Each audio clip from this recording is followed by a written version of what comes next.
Hello, everyone. Welcome to the PMP Exam Preparation course. The topics covered here are designed in such a way that they focus mainly to help the students relate them to the questioning style of PMI.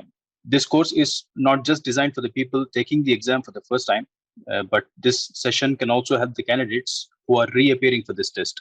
So, without much delay, let's jump into the topic. PMP Exam Overview.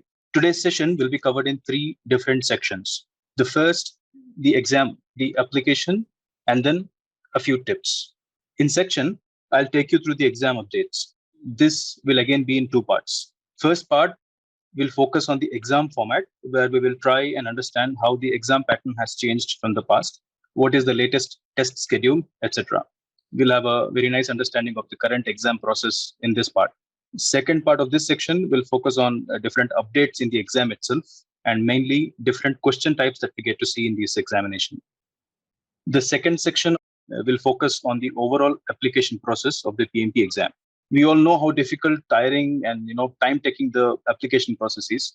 So what we did, we tried to make it easier for the students by preparing a single source where all that is needed for the application is gathered at one single place. Many people try and learn it themselves, but it adds up to the time again. While filling out the application, many doubts might arise about what to fill in a particular section, or how to provide experience or hours, etc. People spend a lot of additional time to gather this information and get these things clarified.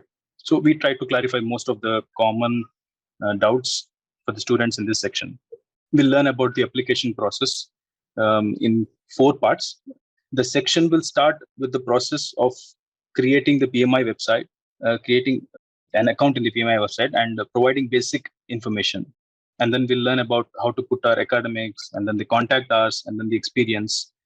And one key thing to remember here is that if we decided to start the application process, you must first gather the 35 contact hours that are required for the application. Without this, we cannot submit the application. You have to keep that in mind.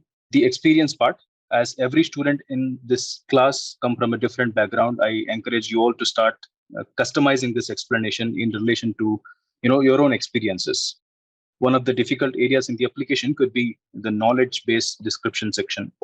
The application will ask you to write about the experience with within 200 to 500 words. So we'll understand how to describe it better there, with an example. And something important for the students to note here is that we have included the examples in this section only to better the understanding of the students. Finally, the most important topic is going to be the audit. The PMI will audit some random applications to verify whether the information provided by you is genuine and authentic. The classes that are, at least 1 in 10 applications, they usually get audited here. So we have to be really prepared for this audit section.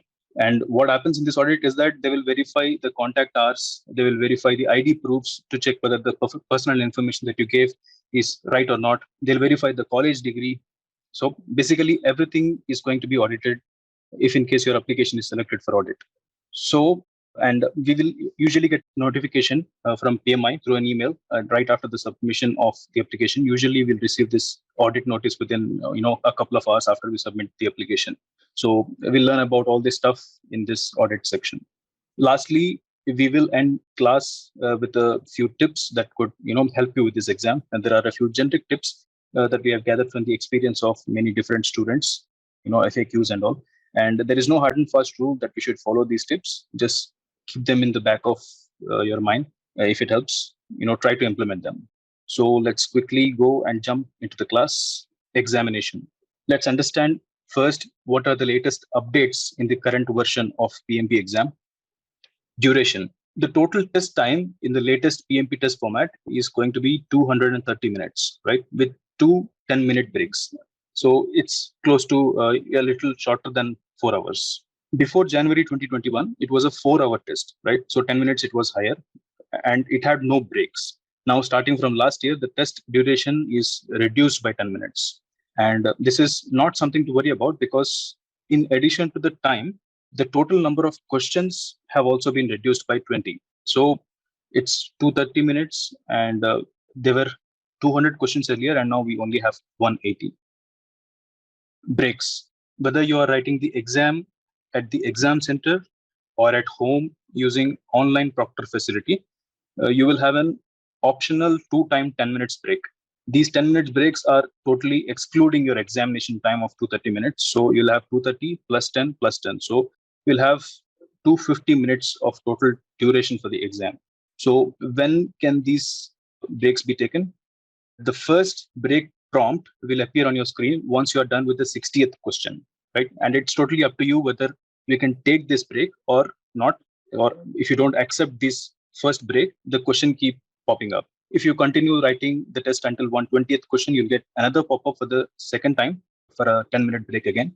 Again, you can choose to take this break or you can continue to writing. It's totally up to you. If you don't choose it, your exam will be closed in total 230 minutes. If you choose it, it might go up to 250 minutes. So it's totally our choice. There is no compulsion here.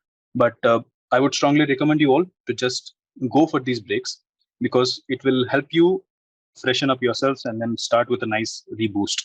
If you are taking the break at home, the process is again almost the same, but there is a slight advantage or disadvantage, if you want to call it, is that you can also take this break a little over 10 minutes, let's say 12 minutes or 13 minutes.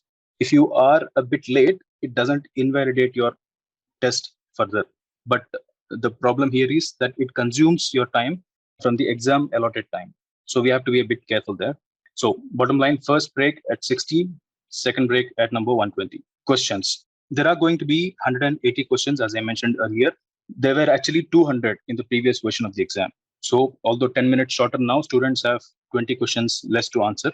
For the level of questions that we get at that and the time that we need to think for these answers, this time is more than sufficient. 180 questions, 230 minutes. Many people clear this off within like 3.5 hours. It's a quite decent time slot. So don't worry about it. One thing to note here, all these 180 questions are not considered for scoring. Yes, 5 questions are sprinkled all over the test, which are never considered for scoring. I know it's quite unusual thing to have, but PMI has done it to actually help the students get rid of this unfair disadvantage. Like suppose a question is very, very hard. No one who took the test has answered it. So what happens is PMI will not consider it for scoring. Similarly, consider the easier ones. If a question is so easy that everybody has answered it correctly and very quickly, like, within 5-10 seconds. So the PMI will also disregard such questions. So many such rules are there to not consider 5 such questions for scoring. We will not find these rules anywhere in written. So don't try to apply them. We cannot identify these questions in the exam also, right? So these 5 questions are, they are not found in a single sequence or they are not placed in one particular order.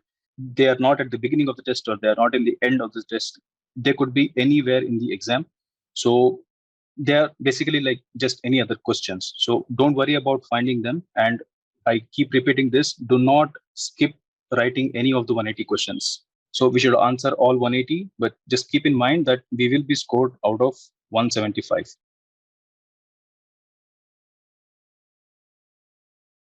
Moving on, no negative marking. This is a very important point to note here. There is no negative mark for any wrong answer that you give for the question. So even if you leave the question, there is no negative mark. Even if you answer it wrong, there is no negative mark.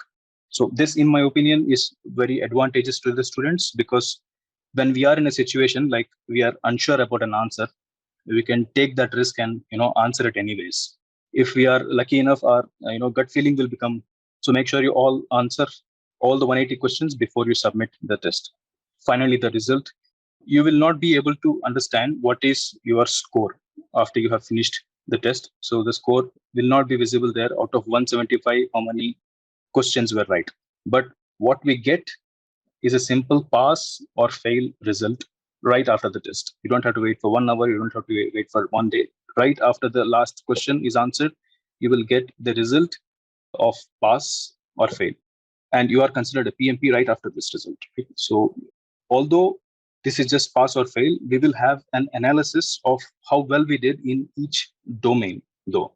So when I say analysis, it means that it shows us what our proficiency is in all 3 domains. The results screen will show something like this. It will have one of the 3 ratings. So we need to secure either target, above target, for all the three domains. Even if one misses, you're going to fail the exam. So people, target or above target, process, target or above target, business environment, target or above target. So hope this exam process is clear. Let's quickly jump in to the one of the major updates by PMI starting last year, the online proctored exam. This update is not just for PMP, but also for the other exams that are done by PMI, like CAPM, PVA, ACP, all these exams that are conducted by PMI. They are all having this option of online proctored testing. So let's try and understand about this in depth. So online proctored exam, this is a great change by PMI, as I told you already. This was introduced during COVID times. So due to COVID, many people going to the test centers has been drastically dropped. And to encourage people to take these exams even during the lockdowns, PMI has come up with this very advantageous online proctored exam, which can be taken from the comfort of our homes. So what are the advantages of choosing this online proctored exam? First things first, safe during COVID.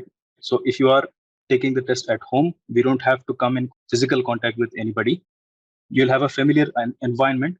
We can take this exam at home. So the computer equipment, the internet connections, the comfort of your chair, the table, the list goes on and on. It's quite comfortable to take this test at home. No traffic. You don't have to worry about parking. So can you believe that? Going to an exam center, like let's say 30 kilometers away from your home, beating the heavy traffic, the sun, the taxi guys, it's very, very tiring, guys. So it will add up to the exam stress which you already have. So to me, this is a unique selling point for this method of exam. So what we need to do to choose this option, we can pre-book the slots which are available usually 24/7. They will assign the proctor based on the available time slots. You can just go to the PMI website, and while scheduling the examination, you'll have options almost 24/7. You could take this exam 12 o'clock in the midnight or 12 o'clock in the afternoon, whatever time is feasible to you. So it's a quite flexible choice here. You will be needing a webcam because we will be monitoring throughout the exam by a proctor. So we sadly cannot cheat at all. There is a proctor who is going to monitor us throughout the process, right? So jokes apart, please don't cheat. Cheatings are bad. If the proctor feels that there is something wrong, right? Even if you're looking away from the screen for so many times, they reserve the right to cancel our exam. So they don't even have to give justification to you. So they might even ban us from taking the exam ever. So be really careful here.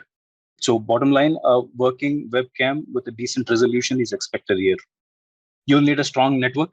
This goes without saying, I know, but we must make sure that there are no interruptions of any sort. So a backup UPS is quite safe to have. Imagine we are taking the test very seriously, and making a lot of strategies in the back of our minds. And finally, we arrive at a nice solution to the problem, and the option on the screen is not even being selected because of the interruption in the internet, right? So it hurts really bad. So if you are living in a city or a locality where you expect frequent power cuts, frequent interruptions in the internet, I recommend you not to choose this option. So, and because you may have to reschedule the test again, you are writing the exam, and in the middle of the exam, if internet goes, the exam stops suddenly. And it's quite difficult for you to reschedule the test. It's like you lost all the money. It's like totally, you did not lose all the money, of course. There is one option that you can reschedule this without paying extra if PMI accepts your justification. So you again have to take trouble of writing to PMI that your internet connection is interrupted, and you have to give proper reasoning about why it was interrupted. And then if PMI is convinced, they will allow you to rebook the slot without any additional charges. So if you are unsure about the internet, just don't choose this option. You'll need a quiet place because the proctor also monitors the noise. If he hears something is being played on a mobile phone or a TV in the background, they may think that somebody is prompting you for the answers. So it's important that the place around you is quiet. So make people around you aware that you need uninterrupted 4 hours for the exam. If you have pets, make sure that you don't enter this room where you're going to take this test. Log them off for 4 hours if you have to. Okay, breaks. This test, 4 hour long test, it's quite long, guys. Things start to hurt after an hour, like at very difficult places. So although these breaks are optional, I encourage everybody to just go for the breaks. Stretch yourself, have some water, have a coffee, take a bio break, start fresh after the break. So what happens during the test? Make sure you do system check, right? So you need to check your mic with the internet, the camera, just before the exam process starts. You can also do this check while you are scheduling the test. If you are selecting an online proctored testing, it will prompt you to test all these system checks. And during the test scheduling, if you feel something is not right, better try to fix it immediately, or I strongly recommend please rethink your choice about not taking this exam center option. Check-in. So what happens in check-in? Typically, this check-in is done 30 minutes before the exam schedule. So you won't need all the 30 minutes, but maybe about 15 to 20 minutes it will be done. So you'll be checked in. The proctor will introduce herself in English or the other language that is available. I think there are only two options right now, English or Japanese. So we'll need to show our photo ID to proctor to verify if it's actually you. You can show either a driving license or a passport. Just make sure that your name and age matches with the details that are given by you earlier in the application. And also make sure that the document is valid at the time of exam, right? So at the time of application, the document like driving license or passport may be valid, but during the exam, if it is expired, the proctor might not consider that as a valid ID proof.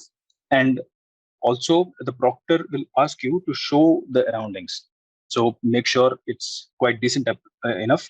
So this is to ensure that you are not going to cheat in any way. So you'll typically have to take a few snaps in front of the proctor while the proctor is watching you in webcam, and you have to upload these photos in the system. You have to scan these things and send it to the system, and then this scanner will give you again a pass or fail for the surroundings, and it's important for you to pass the scan. So you have to be really careful here. Make sure your table is clean. By clean, I mean it should not have any items which could be cheat worthy. There should be no books, no calculators, no writing pads, no iPads, iPods, notebooks, sticky notes. Absolutely nothing is allowed. It has to be a clean desk. If you have something written on the walls, like quotations or something, it will be inspected. You don't have to remove them, but the proctor will ask you to show a detailed picture of those quotes. So be careful there as well. If you have, an additional monitor, like per se, then you have to make sure that it is turned off, and the proctor might ask you to show if it is actually unplugged or not. Very strict, right? I know. So they'll take like 5 to 7 minutes to review all the snaps and documents sent by you. You're all good to go after this. The exam itself. So during the exam, of course, this goes without saying, please don't check your phones. Make sure you leave them in another room. Smartwatch is not allowed to. And hear me say this, coffee and chewing gum, smoking is also strictly prohibited during the test. What is allowed is a water bottle, but it has to be clear and a transparent one. Okay, so people, that's all about online proctored testing. The traditional exam center style method is, I think, I consider that we all know about this, except the pain of going to the test center. The rest of the process is going to be taken care by the staff there. So the staff would be very professional. You don't have to worry about internet. You don't have to worry about technical difficulties.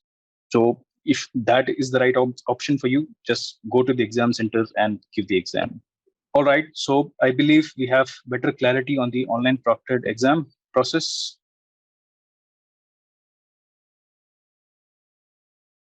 Let's quickly jump to the next important topic, exam.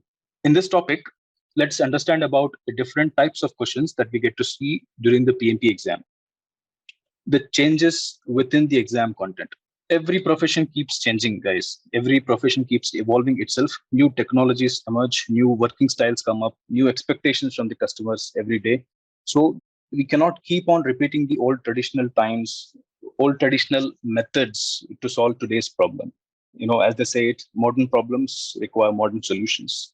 So PMI respects this approach of evolution. With this, it doesn't disregard the traditional ways, though, right? So it has both traditional ways and the new ways.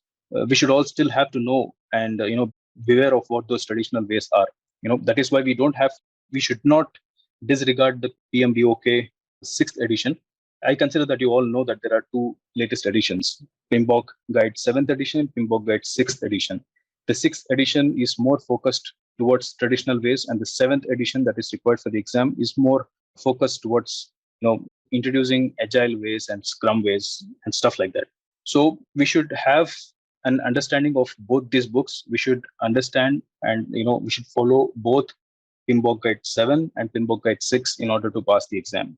PMI has changed its exam content. Okay, so maybe I'm a little too harsh in the statement, or I could rephrase it like PMI has regrouped its exam content. Now it makes more sense. The PMI exam will now be focusing the assessment of its students in 3 different domains now: people, process, and business environment. We'll be learning about these domains much in depth in the next lecture, but for now, just be aware the scope of this exam. The last domain, business environment, has the least number of tasks in it. As you see, it's only 10%, so we may expect roughly 14 to 15 questions from this domain in the complete exam. The process domain is the biggest of all. Around 90 plus questions might come in this section, so half of the exam will be in this domain itself, but you have to be giving a lot of time for this. The rest 75, 76 questions are going to be from people domain, also a huge area to focus. So what I would recommend, I encourage you all to please go through the PMP exam content outline document, which is available in the PMI website. You can download it from free. So all this new stuff can be clarified much better. Question types. Now, what are the different question types that we get to see in this exam? Typically, there are 5 ways in which we could get questions. Let's try and understand each one of them. First thing is drag and drop. One of the questions could be drag and drop type of question. And what happens here? You may be asked a question about project management and to answer it in a sequence of steps that we would follow to answer it. An example would be like, what would be your next steps as a project manager? And we have to arrange these options in a particular sequence. Take the project life cycle, for example. Let's say PMI asks us to arrange the different phases of project life cycle in the correct order. So we will have to drag them, and arrange the words in the right sequence to answer this question. The image we see here on the right, it's a prototype that we could find in the PMI website. They have illustrated the drag and drop with an example of matching the correct words. So this is also one style of asking drag and drop. So here we need to match the 5 processes that we see in blue with the process groups that we see in orange. Like identifying the stakeholders will go into the initiating group in this example, planning the engagement to the planning group, etc. This could also be one of the ways to ask the drag and drop questions. So these type of questions are gaining more and more popularity in PMP these days. So we can find at least 10 to 12 such questions in this style. And just a quick tip before we move to the next step, you make sure that before the exam, you learn all the 49 processes by heart. This helps a lot during the exam. You can see this question example itself is, if you know these processes against the process groups, you will be able to answer such questions quite easily. Next question type is the hotspot. This is also a new addition to the type of questions in this exam, and we get to see at least 7 to 8 questions in this exam. As you can see here in the example from PMI, one of the ways they can ask the questions is to identify the area where the cost will spike the most. Similarly, different types of questions can be asked. Identify the area where the cost is the least, or identify the spot where the risk could be the highest. Identify the location where highest monetary benefits can be expected from the project. So typically there will be a graph like this that we see on the screen, but it is not just limited to this style. So we could also see some blocks on a chart, and we have to identify the right block, or there could be a process tree You can imagine a process tree where you have to identify the correct location of the right process to be the right answer. The next type of question is a very common multiple choice question. We typically get more than 3 options for a question, and we have to select one of the right answers from that list. This is also snipped from the PMI official website for example questions. You can find such example questions in this website. Majority of the questions from the PMP exam are going to be these type of questions. So, expect at least 50-60% of the questions to be in this MCQ style. Moving on, multiple answer questions. This is also growing its popularity in the PMP exams. You can see on the example given here that the question specified clearly that there are 3 correct choices from this list of 5 possible answers. Sometimes this hint won't be given. They won't tell that there are 3 right answers. It would just say more than one answer is possible. To me, this would be the most difficult question type in the complete exam, because we never know out of 5 options that we have, whether 2 are right or 3 are right or 4 are right, or are all the answers right. So we could for sure select the options that we are really sure about. But the options where we are a bit ambiguous, we might think towards not selecting the option, and that will be a wrong answer. So there is no way around for this type of questions. Just be prepared really well and know all the stuff that we need to.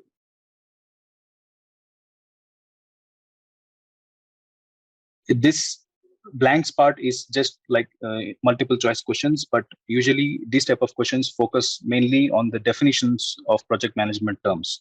So if we all are very well versed with the definitions of the PMP lexicon, we could answer such type of questions quite easily. The example that we see here on the screen is asking us for a definition of critical path method. So if you are not sure about the definition, and if you just want to go by your gut feeling, this type of question will be very difficult to answer. So if we just learn about these 2 processes, what is a critical path method and what is a critical chain method, we might forget the actual definition that we see in the question is of critical path method, or whether it is the definition of critical chain method. So this is a tip for you guys. If you want to answer these type of questions quite better, it's better to learn these terms and the definitions by heart. Okay, so these are the types of questions that we usually get to see. I was also saying not to worry much about the changes in the exam, because these updates are not disrupting the previous versions of the exam. The difficulty level of this exam is still going to be that difficult. So PMP is still going to be the most difficult exams to pass in the world. So please don't worry about the change in the content. Just follow your gut, prepare well, and you will all be good. We move on to the next important section of today's presentation, that is the application. So first we will talk about the prerequisites, and then we will move on to understand the complete process of application with an example. We will fill the application and for the better understanding of the students. So consider this as an introduction section of PMP application. We'll first start by understanding what benefits we have in applying to this PMP exam. We will understand what are the things we require as to qualify the PMP exam, and then a little data gathering activity is needed for this application. So we will understand about all those things in this topic. So why does anyone apply for a PMP certification? What additional benefits or advantages we get if we have the PMP? Are there any disadvantages also to apply for PMP? What are the challenges that you may face during the complete process? So let's understand all these things in this topic. Advantages. In a comparison of 2 candidates with the same qualification, same experience, the candidate who has PMP certification has better advantage over the other. And what are those advantages? The candidate who has PMP will have a resume which is much more stronger than the other who doesn't have PMP. Right? So if you are from a particular field, let's say IT, and if you are quite knowledgeable and well experienced in a tool, and you wish to switch your job to another company, you will usually be restricted with a narrower scope of options. So the companies which are IT, or the companies which use your knowledge or expertise, will only be the doors that you can knock. So, but if you have a PMP, your scope starts to become wider. The PMP is a certification which is accepted across many fields. Like, of course, you need to have a fair understanding of the process and the products of the new company that you seek to join. But you don't really have to rely on just one skill that you have learned in the past. Like, consider the same example of this IT engineer. No matter if he learned Java or Python or artificial intelligence, he will be preferred by all of the companies which are active in this field. The PMP adds weight to your resume. Next thing is financial growth. It's a known fact that PMP certified professionals are paid 15 to 20% more than just an IT engineer with a similar background. The financial growth by switching the company is definitely an option, yes. But even within your own organization, you can demand for a higher pay after you're PMP certified. Let me explain you at depth about this. The level of knowledge that you're going to offer for your company by managing additional responsibilities is, it's priceless. If you have already worked for the company and you already know the in and out and the ways of the organization, and you will be preferred candidate for the role of PM. In fact, with the arrival of agile systems, there is a great demand for the scrum masters, for the product owners who can handle the projects in an agile way, right? If you are showing to your company that you are certified PMP, it's very much possible that you will be preferred there with, of course, a better pay. Worldwide recognition. I'm sure we have students from around the globe here in this class. The PMP certification is recognized everywhere in the world across many different fields. Even the governments are moving towards project management way of working.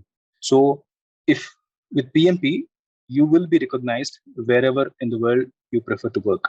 Your current professional restrictions, like let's say if you are currently in a construction field in the Middle East and you want to move to, let's say, Germany, which is known as a mecca for mechanical engineering, right? So you will be preferred by the companies in Germany because you have a PMP for the project manager's role. So not just for the job change, but also in terms of job recognition and respect. The project management is very famous field. Professional network. When you become a PMP, you will be invited to many professional meetings, such as PMI chapters. I imagine that you all know that these chapters exist. For those who don't know, PMI organizes meetings at a scheduled frequency, which involves project managers from different areas and industries, and they all gather there to share their experiences and knowledge. Sometimes they also give knowledge sharing sessions, which the new candidates who are appearing for this PMP exam use as contact hours. So you will get a chance to be part of these meetings if you are a PMI member. Not all PMPs are PMI members for sure, but I'll try to explain why taking the PMI membership makes more sense if you are opting for a PMP. I'll talk about this later on.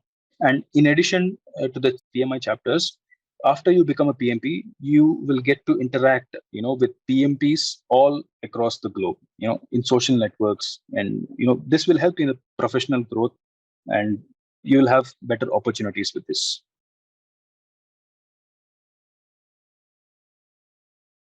This is the most important advantage for me that we get from PMP.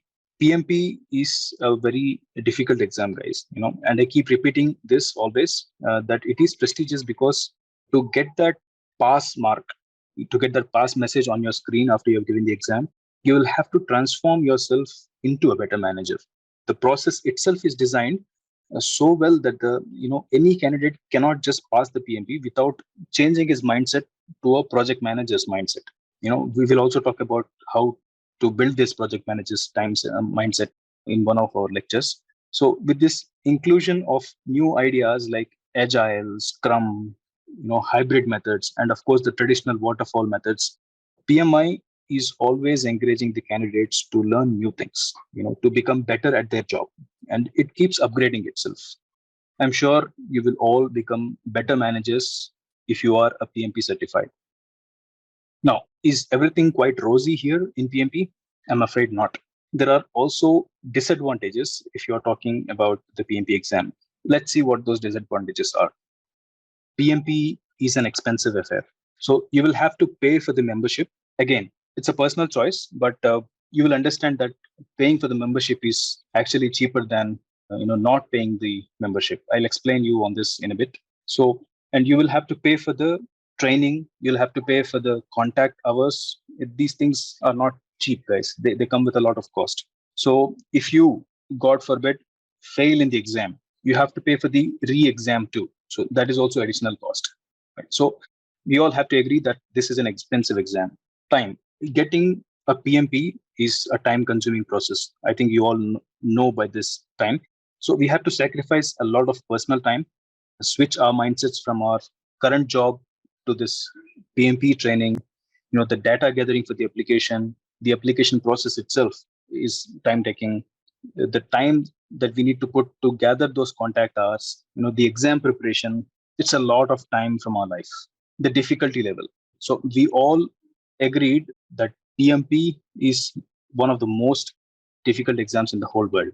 So some people are even afraid to write PMP and then they just settle for CAPM and they don't even go for the PMP exam. So it's a different topic why people choose CAPM instead of PMP. So these are the disadvantages that I see that if you want to take the PMP exam.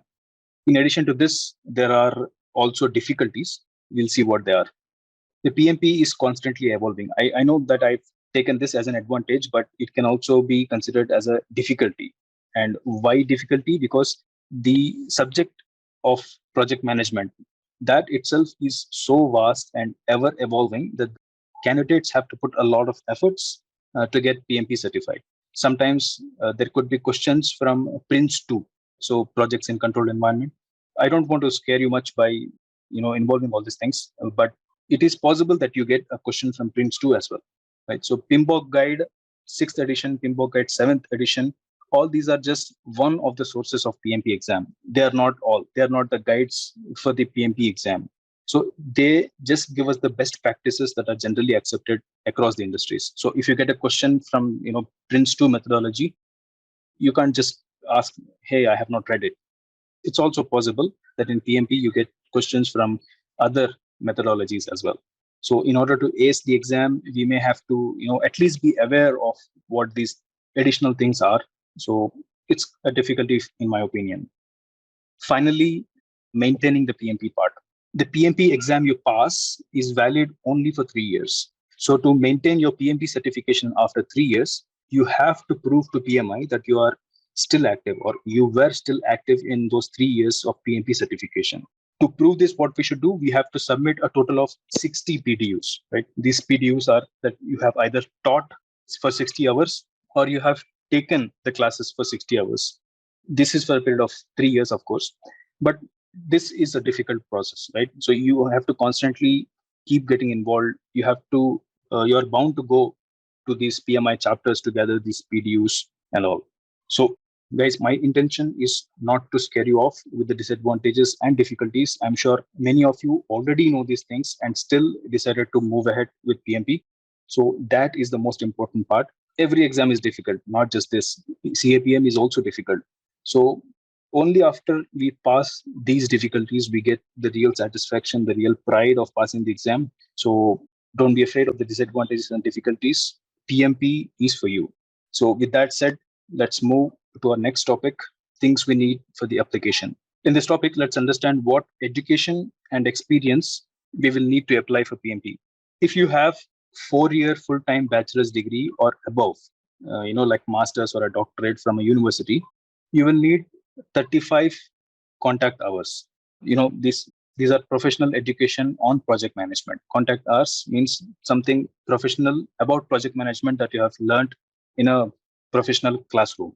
And in addition to that, you need 3 years or 36 months of work experience in any field. There is no restriction on the field.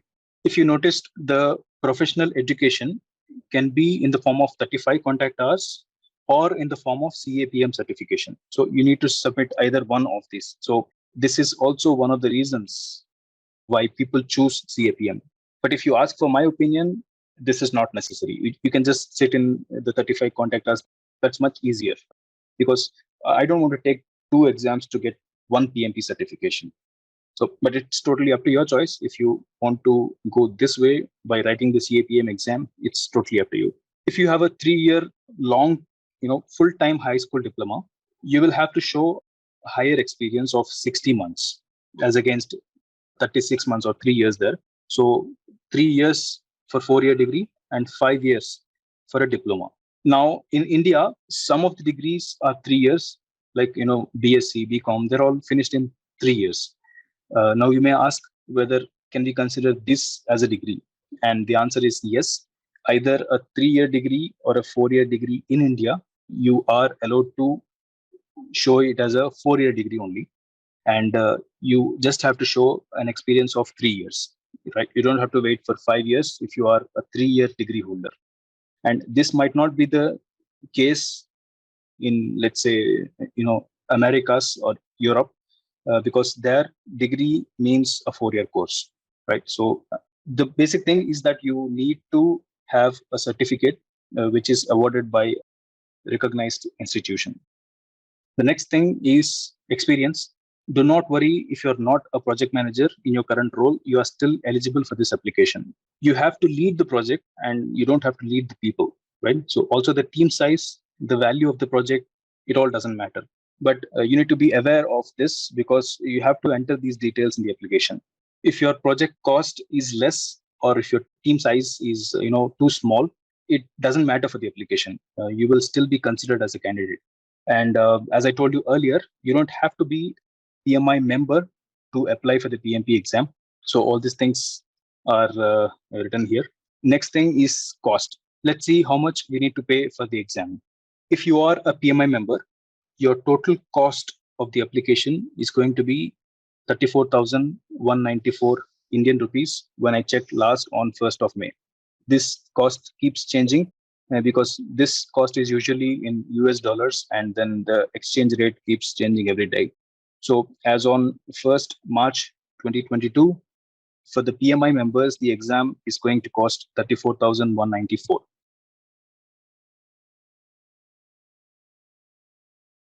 Now, this is not just the membership cost. The membership cost is 9963. And then there's a one-time registration charge that you have to pay, that is 772 rupees. And the PMP exam cost itself is just 23,459 rupees as on 1st May. So if you include all this, for the PMI members, it's going to cost 34,194. But for the PMI non-members, right? So this same application is going to cost us 42,863. It's all measured usually in US dollars. So for a PMI member, the application is going to be 405 US dollars, and for the non-PMI, it's going to be 555 US dollars. So that's how these things are calculated. So I think you all now know what I was trying to explain earlier about choosing the membership option. It's cheaper if you are a PMI member. These costs are also different if you are taking the re-exam. If, God forbid, you have to take the exam again. So for the re-exam, the cost is around $275 for the PMI members and $375 for the PMI members, right? So there is also a saving there if you choose to be a PMI member. In addition to the cheaper cost, you will get to be the member of PMI chapters from where you can gather the contact hours. And in addition to that, you can also download the PMBOK guide soft copies. Whenever new version is released, 6th version, 7th version, all these versions are available for free download to us. So if you ask me personally, I would choose option 1, but you have your own personal choice. How to apply? This topic is all about what we need to do first to start the registration or application for PMP. Education. Make sure you have copies of your highest degree, full-time or a high school diploma degree. You don't have to have the copies uploaded at the time of application, but it's better to keep all these things handy. You don't have to waste time if in case you are audited and you have to submit these proofs immediately. So it's better to have all these things gathered right before the application. Similarly, the application of 35 contact hours, do not start with your application if you do not have this 35 contact hours. I keep repeating this again and again because you will not be able to move ahead in the application if the contact hours are not filled. So there is no option to select a future date for the contact hours. Also, do not just put a random date, because if you are audited and they find out that your contact hours certificate date and the date of application are not matching, they might consider this as a disciplinary issue, right? And they might bar you from the exam. Moving on, the experience. Similar to the education, you have to gather all your experience certificates from the organizations that you have worked in your past, or at least from the organizations that you are planning to enter as experience, right? So you might have 15 years experience, right? You don't have to show all this experience for the PMP exam. You just have to show 3 years for this application to pass, right? So at least from these past 3 years, gather all the experience certificates. It is easier if we summarize all these experiences that we have had so far in categories that PMI would expect us to enter in the application. So you'll understand what these details are in a bit. You can consider the list given here for the data collection. So to end this session, the data gathering is a prerequisite. It's nice to have before you start with the application process. So I think with that said, this is going to end our introduction to PMP. Now, in the next topic, let us understand the complete process of PMP with the help of an example. So here we are, people, to the application section. Let's understand with an example what needs to be filled and how we can do that. The first thing we need to do is that you have to register yourself in the PMI website. That's right. There is a screenshot of the official PMI website here, pmi.org. And this is the only website where you can apply for PMP, right? So don't go in the other websites. They might probably be fake. So to register yourself, you just have to enter some personal details like name, the company you work for, your experience, etc. Remember that you're registering yourself for the PMI website, and PMP application comes later. So here we are at the first page of registration. We need to enter our name, our email, and the country that we belong to. Here in this section, we need to enter some additional information like the company name and other fields. Let's quickly glance through what this information will be asked to fill these details. Here we can see that PMI is asking us for our job description. You can select one from the list. If it's not in the list, you can just select as other. Moving on, after you enter the total number of years, the PMI will ask you to link your profession with the project management field. So you don't have to worry about if you are not a project manager directly. Any selection here does not drop you from PMP application. So just be as honest as possible here. Moving on, here we need to provide the details of the current or latest organization that you're working for. Chances are that you might have worked for the organizations in the different fields or areas. You have to enter your latest industry here. Moving on, within that industry of the organization, what is your focus area? You can enter your selection here.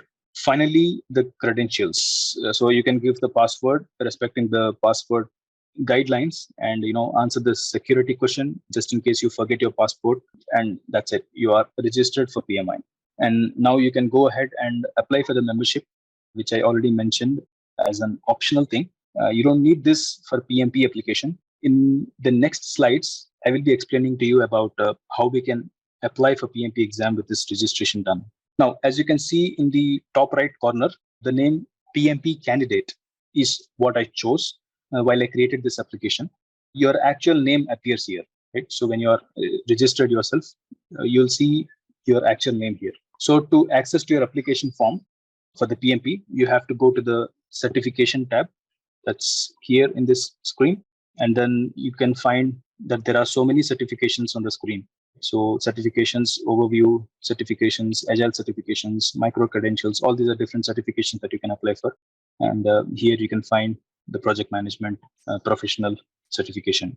As you enter this option, you'll be getting a home page again, and then you will have to find a link there to update all the details that are needed for this application. So here we have in the screen the academic education.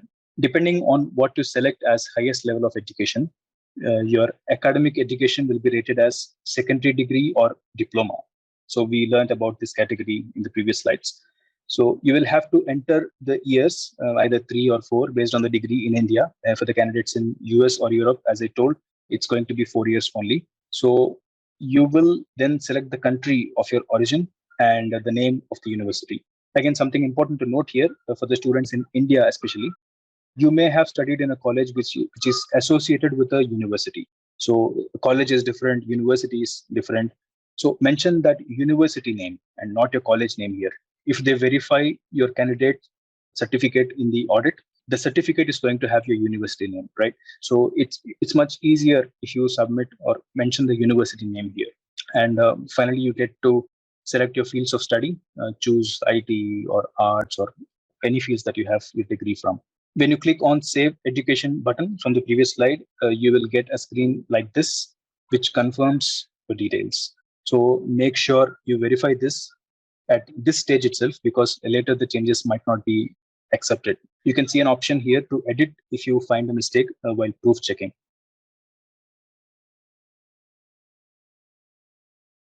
Professional education. The details to enter here are easier if you have gathered all the 35 contact hours from one single source. So, but if you have these contact hours from multiple sources, let's say 20 hours from one institute, 10 hours from other, and let's say 5 hours from the PMI chapters, how would you enter them? So after you enter the hours from one of the institutes, it will show you an option in the bottom left corner to add another institute. So in this case, the total contact hours are met here. You can see in the top right corner. But if they are not met, you will be getting that prompt to add more professional education. So once you have filled it, you'll get a screen something like this. And again, guys, as I keep on repeating, do not fake the dates or enter the future dates here without completing the 35 hours. It's quite risky in case of audit. You may be banned from the, taking the exam further. And then we continue to the next topic, experience. Why will PMI ask us to produce this experience? So any reputed organization would not allow an inexperienced professional who just had a bookish knowledge about what management is. The world-renowned organizations are respecting the PMP certification because this exam does not certify you if you just know some fancy terms in the management, but you must have a rich prior experience in handling the real life problems. So PMI is ensuring that you have a proper experience before you are PMP certified. So PMP certification has this credibility for this exact same reason. So with that said, let's quickly jump into the details here. You will enter the project titles and the organization details, the job title. Something to say here as well, as I mentioned earlier, even if you are not a project leader or a program manager, do not worry to mention it about it here. Just mention if you are a senior engineer, if you are a junior engineer, if you are a doctor, an IT professional, whatever your designation is, mention it directly as it is, that is mentioned in your experience letter, right? So if it is mentioned differently in the experience letter and if you are audited, it might be a problem. So it's better to mention whatever is written in your experience letter here. The functional reporting area and the organization focus, I think, is self-explanatory. The approach or methodology. So this is where many people get confused. What should I enter as a project management methodology in my previous experience, right? So if you are sure whether the previous organization has followed agile method or traditional method or hybrid method, just enter it. If you are not sure, it is very much advisable to just call back to that colleague from your previous company and get this information and then enter it. So as I mentioned before, the project method is also quite important in this application. The project team size, project budget, they do not matter. Even if your team size is 1 or 2 or 3, or if your project budget is less than 1 million, it does not matter. Just try to be as honest as possible with your answers here. Do not select a higher value, fearing not getting the application being accepted. It actually doesn't really matter. And one of the most important points to note here is that the project dates. So the ones that are highlighted in yellow here, total of 0 of 36 months and the project dates. What happens is that in organizations where multiple projects are running at the same time, the people are involved in more than one project. So the chances are that you might be involved in 2 projects or 3 projects within the same company at the same time. And an overlapping time frame happens, right? So in project 1, project 2, you have spent like 1 year each, and during the same time period. You cannot show this as 2 years experience. So let's understand this in depth in the next slide. As you can see here, there is an Excel sheet prepared with an example profile. You can see that the candidate has worked in 3 different departments. Please shift your focus to the Excel sheet in the bottom. That's here. So you can see the candidate has worked in 3 different departments in the same company or organization A, B, C, and he has handled 3 different projects. And the data mentioned here is, I keep repeating it again, that it is quite random. This is not a real data. It's only for, bettering your understanding. So in the column I and J, here in column I and J, you can see that there is an overlap of the projects, right? So the project 2 is extended until June 2021, while the project 1 started in May 2021. So the 2 months of overlap cannot be counted as 2 months in project 1 and 2 months in project 2, total 4 months. No, it's not possible. It's possible that only 2 months in total are considered. So similarly for project 2 and 3 here, we can see that there is an overlap of 2 more months here as well. So if you enter these experiences and count the hours separately, you'll get roughly 40 months. But the PMI is going to consider this as 36 months only.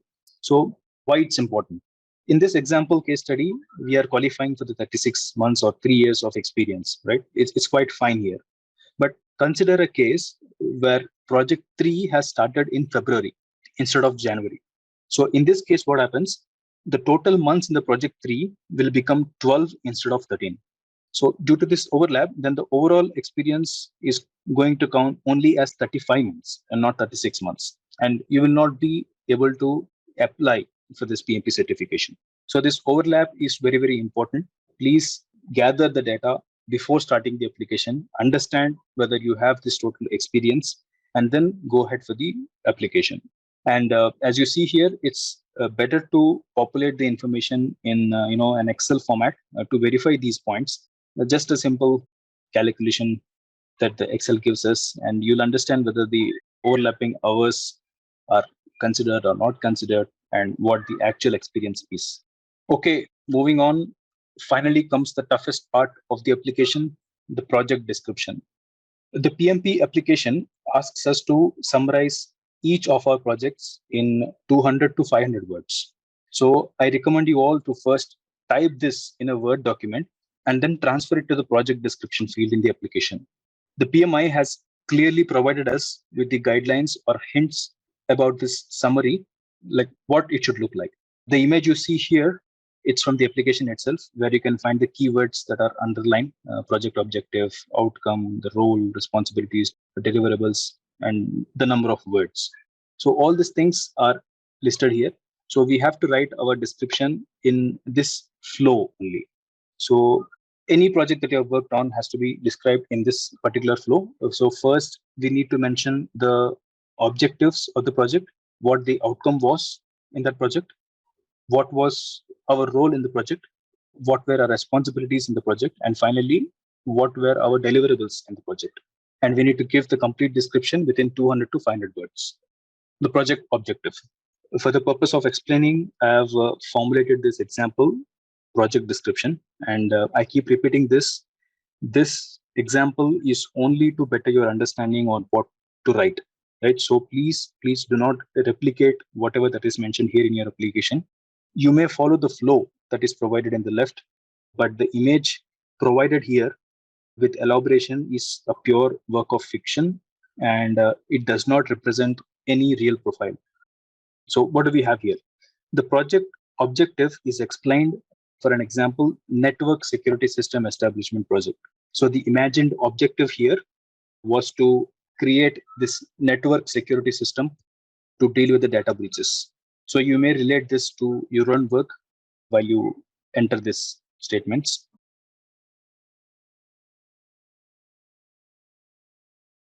Moving on, what was the outcome of the project? Here in this example, I've mentioned that it was closed within the time frame. So it may not always be true in every project. Sometimes projects get extended, and that's quite okay to keep it that way. And I've also mentioned that all of the deliverables are also met. Sometimes even this is not true for every project. Some of the deliverables might have been modified at the last moment, or some deviations might have been accepted by the customer. So we can mention all these things accordingly. Please try to stay as honest as possible.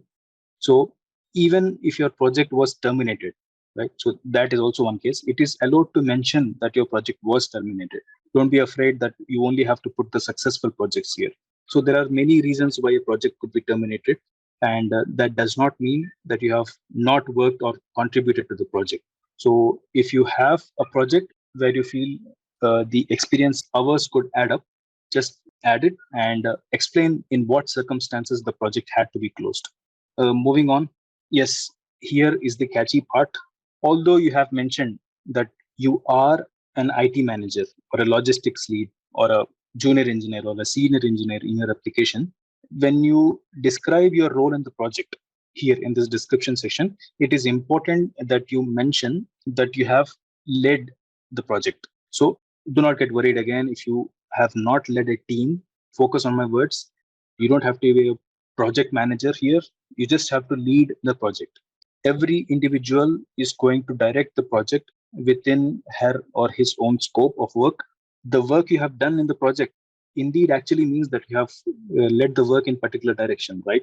And the results of that particular work are due to that leading effort that you have given. So don't be afraid to mention as you have taken the lead responsibility of that particular process or area or scope of the project. It is advisable to mention the keyword lead, in the project management terms of you can mention I have led the timeline, I have led the deliverables or quality or whatever was your experience. I guess that's clear. Moving on, responsibilities. We all know about the 49 processes that are available in the project management.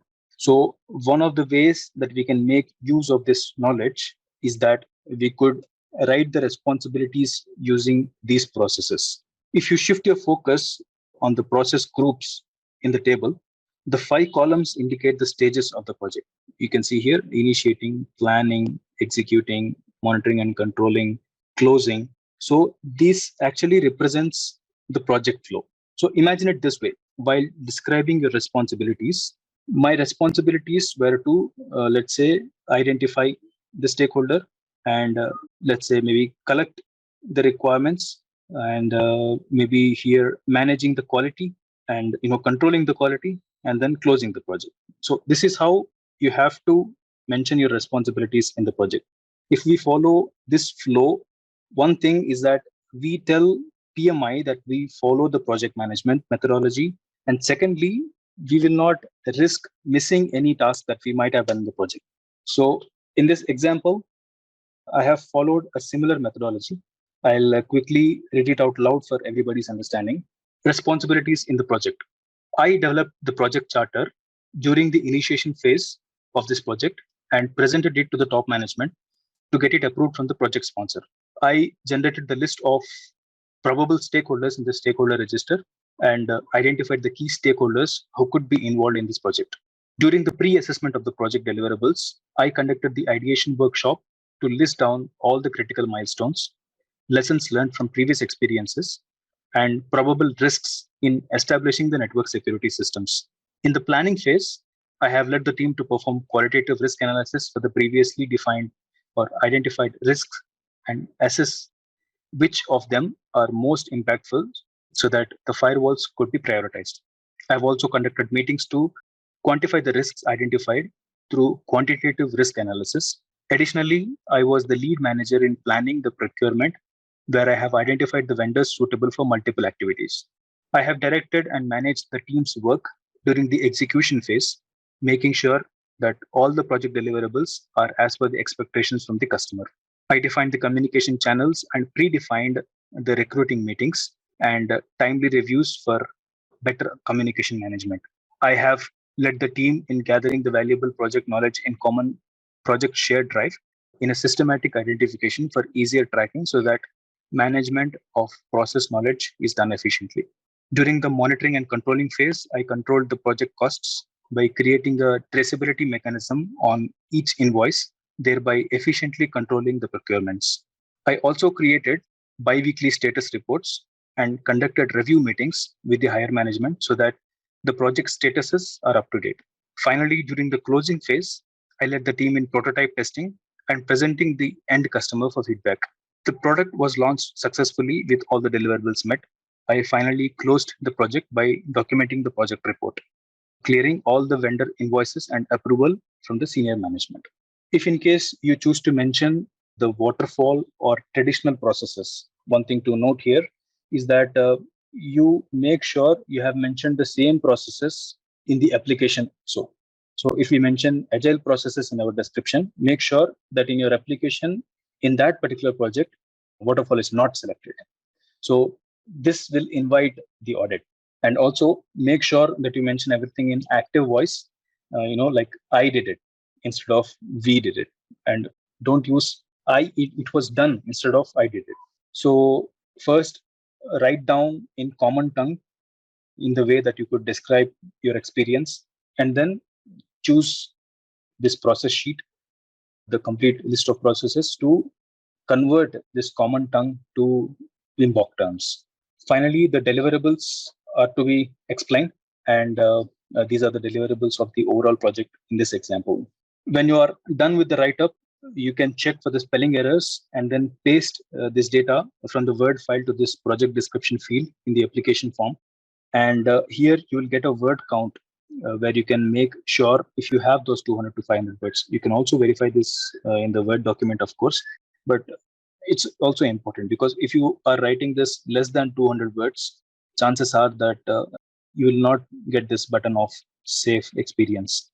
So it's important that you cross those 200 words.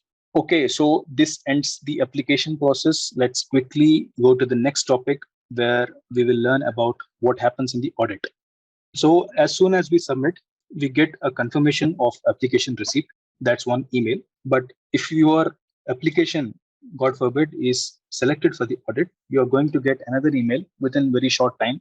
It's usually within that 1 hour. So it does not mean if you don't get this in next 1 hour, you're not audited, right? Sometimes you get it also the next day if you are really unlucky. So no email the same day, it's more chances that, okay, your application is not audited. So just keep your fingers crossed. So what happens in the audit is that you have to prove everything that you have mentioned. So what do we need? We need a formal education proof. We need a professional education proof. We need experience for the work that you have done. So formal education proof is going to be the copies from that university. So if you don't have it, try to gather it beforehand. If these certificates are handy, it's quicker for us to upload as soon as we get an audit notice. And secondly, the professional education also. And I keep repeating it again and again and again. The contact hours has to be completed before you do the application, because now let's say you have the application or the email for the audit, and now you have not completed those 35 hours because you have planned to finish it in the next coming weeks. So in this case, it's like you are lying to the project management, to the PMI. So they will consider this as a disciplinary action, this disciplinary issue, and they might ban you from taking the exam. So you have to be really careful here. And the experience part, right? So here also try to gather all the certificates from your previous company. If your all experience is from the same company, it's much easier because you can get these certificates from your HR very easily. But if in case you have worked in an organization that is not the same city as your current organization is, so you might have to call them, you may have to coordinate with the people there, and you may even have to travel to that city to go to that HR and then get these experience certificates. So make sure you gather all these things just before the audit. So what could go wrong in this case? It could be possible that you don't have an educational certificate. It could be possible, as I said, that you don't have the contact hours, and it could be possible that you don't have experience. And it's also possible that, and yeah, maybe I missed saying this, that you may have to give the references. The audit will ask for references, like who can we contact to verify or validate your experience from your previous company. And we have to mention 2 or 3 contacts. So imagine these contacts are not aware of your PMP application, and then they say, no, I don't know anybody like this, or they may just consider this as a fake call and then reject the call, right? So it's better to make them aware that you are providing their number as the references from that company, so that the application doesn't get rejected for this reason. So with that said, we could close this complete huge section of application.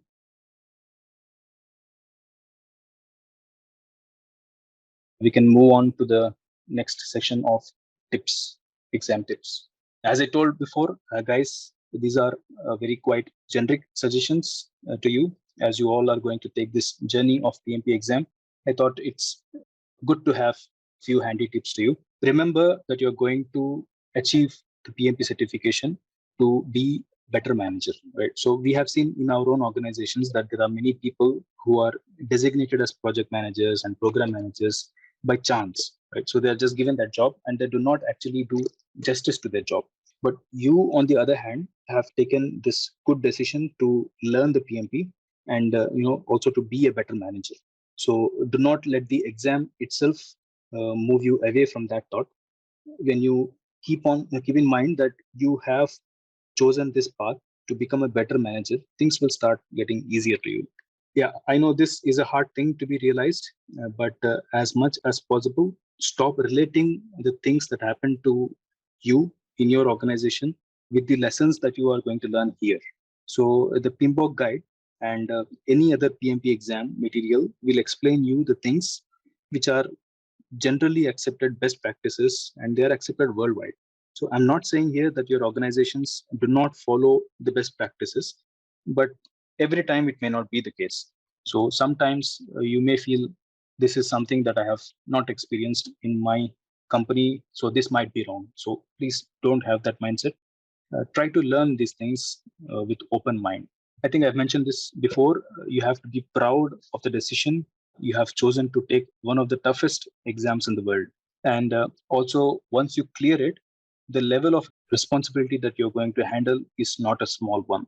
Your decisions could directly impact huge changes within the organization.